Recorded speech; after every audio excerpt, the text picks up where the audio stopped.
Now, during the mid-'80s, JBM had the streets in the chokehold after AJ went around James Cole to get the connect. Due to being dissatisfied with the limited supply that James Cole set, Aaron was able to flood the streets of Philly. With the help of some of the top earners like Bucky, that was moving 50 bricks a week, Tracy Mason supplying the mafia, everybody was doing well. It wasn't until the indictments came and everybody was going away. Some guys were looking at least 7 to 10. Some guys was looking at 15 to life. If you was involved, then you was doing some time. Now, with everyone gone, the supply was gone, leaving the market wide open for a young superstar named Aaron Montague. Most called him Lil Man, some called him Lick, depends on the relationship.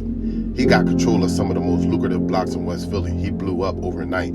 His name was ringing bells through the whole city. And this was way before social media, so you had to be in the mix to see what he looked like. He got on, he put his people on. He became a young boss flying around the flyest whips in Philly. Now, sitting behind bars on drug charges was a well-known JBM member and a dangerous man that beat 2 bodies due to having people scared to testify. See, the thing about JC is that he could fight extremely well, and he was about that gunplay also. He could have been a pro boxer, solid, standing 6'1" to 6'2". He wasn't a joke. He went to war with the Aryan Brotherhood behind bars, sending 6 of them to the hospital while he was up Lewisburg. Facts.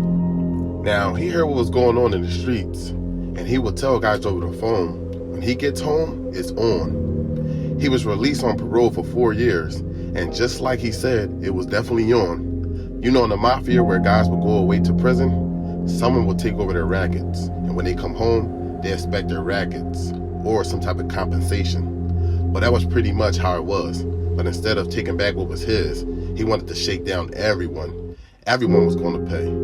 Now, this man was running around the city slapping dudes, trunking guys, the whole 9.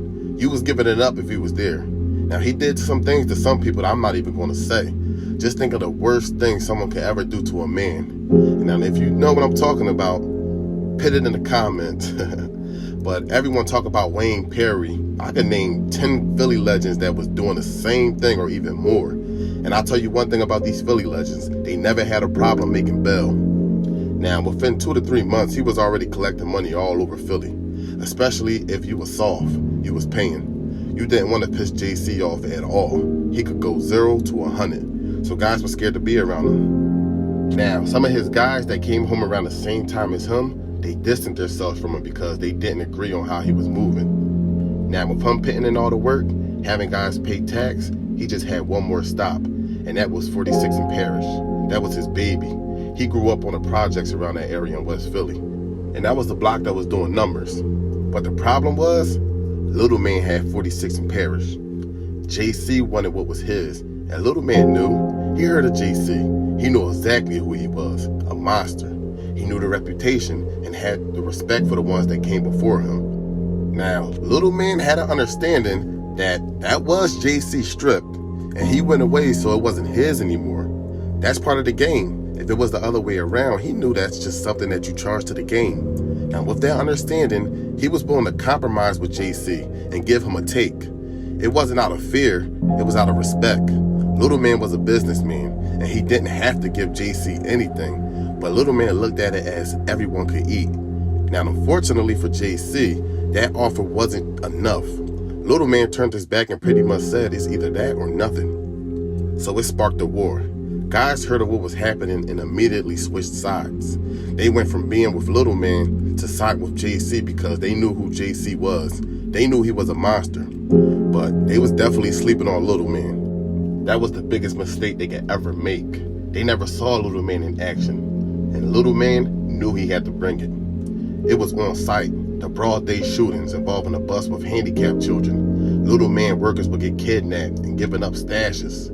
The guys that switched on Little Man gave JC information on pickups and drop-offs, stash spots. Little Man wasn't feeling it, so he decided to send a message. On 40th and Girard, the 4 guys that switched sides sat in a van. They were ambushed. The van was sprayed, leaving 1 survivor.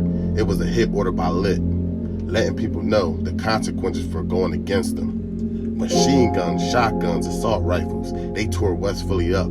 You couldn't even buy a car during the time without your brand new car being shot up. West Philly was a war zone, and Little Man gained a different level of respect as his crew was coming heavy. It was come heavy or not come at all.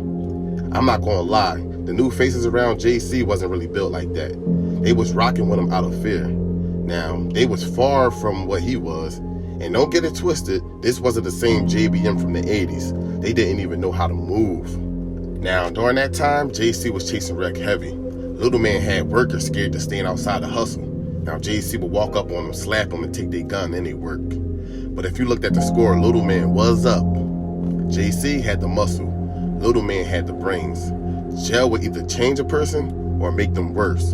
Coming home thinking that the world owed you wasn't a good idea. Now, both men, lives were cut short due to other situations that didn't have anything to do with the war. Now, I cover stories on both men, so, go check out that Little man story. Go to my playlist, if you haven't saw it, of course. And I did cover JC, but it's on the upper echelon content, so go join and check that out. Now, shout out to all my subscribers.